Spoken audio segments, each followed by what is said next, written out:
yan, ganito ang paggawa ng suman. Una, kailangan natin ng palaspas.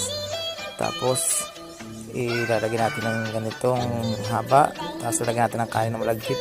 Itong kanin malagkit na to ay sinaing natin sa gata. Tapos kapag medyo malamig-lamig na, ilalagay natin sa dahon ng nyug o kaya yung palaspas kung tawagin. Tapos ipabalot natin ng ganito, paikot.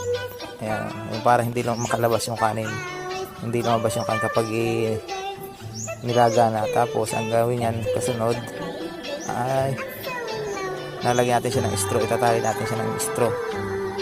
Ayan o, tatalian natin siya ng straw, paikot-ikot lang ito dito sa suman para hindi makalabas yung kanin mamaya kapag nilaga na siya.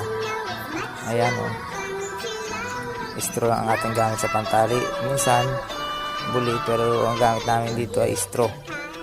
Ayan o, iikot-ikot lamang natin siya ng ganyan, tapos ibubuhol, and then pagkatapos itatabihan natin kasama ng mga nagawa ng suman. Bali sa pagluluto naman yan, bali pakukuluan lang siya siguro mga 1 oras o 2 oras, ganun, tapos luto na siya.